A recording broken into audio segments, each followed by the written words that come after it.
And all praises to the Most High, Brother Bears, GOZ, Israelites, man. Give all honor and glory to the Most High Yah and the Most High Yah only, and no one else, no JC.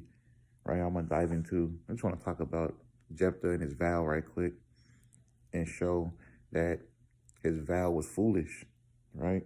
A lot of people like to run to Jephthah and say, well, Jephthah offered his daughter to the Most High. That's a human sacrifice. But does the Most High actually want or accept human sacrifice, right? Of course he doesn't, right?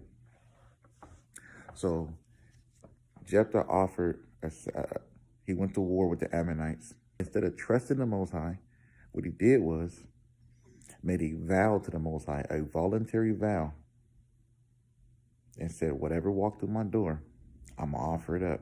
And it so happened to be his child, his daughter.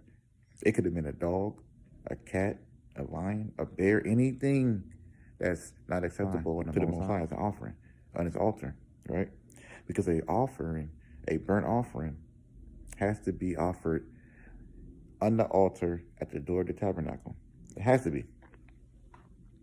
So if a cat walked through, brothers would be saying, well, we should offer up cats. No. Jephthah was absolutely devastated and vexed at his vow. He didn't like his vow. He wished he could have took his vow back. So when brothers use it to try to justify human sacrifice for JC, it doesn't make sense.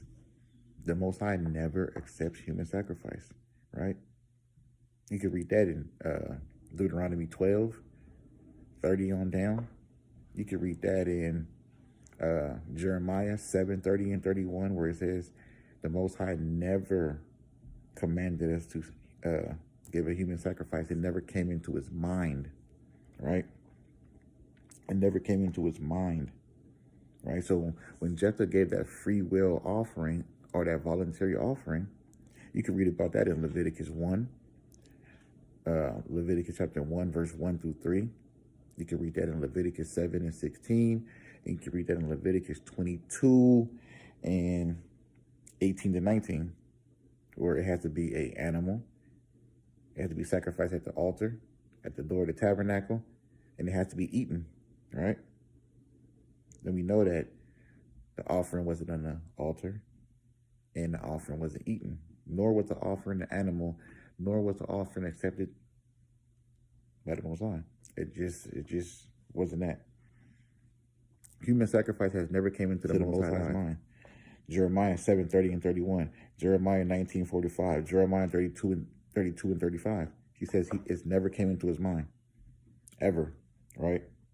Now, what Jephthah should have did was trust in the Most High and not make a vow. It's not a sin to make a vow, but he should have made a rational vow and not an irrational one, a foolish one, right? He should have went to the priest and try to get his vow nullified, which is Leviticus 5, 1 through 6, where he could have went to the priest because he made a vow with his mouth, whether it's good or bad, and gave a burnt offering and a sin offering to try to get it nullified.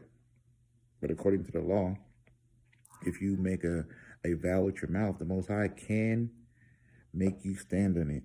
That's Numbers 30, verse 2. That's Ecclesiastes 5, 4 to 6. To Deuteronomy 23, 21 to 23. Psalms 50 and 14.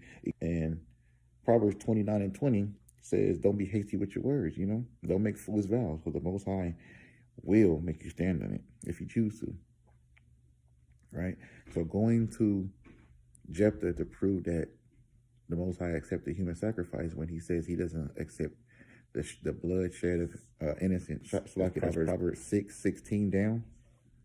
He doesn't accept the bloodshed of innocence. Exodus 23 and 7 as well. Right? All praise to the Most High.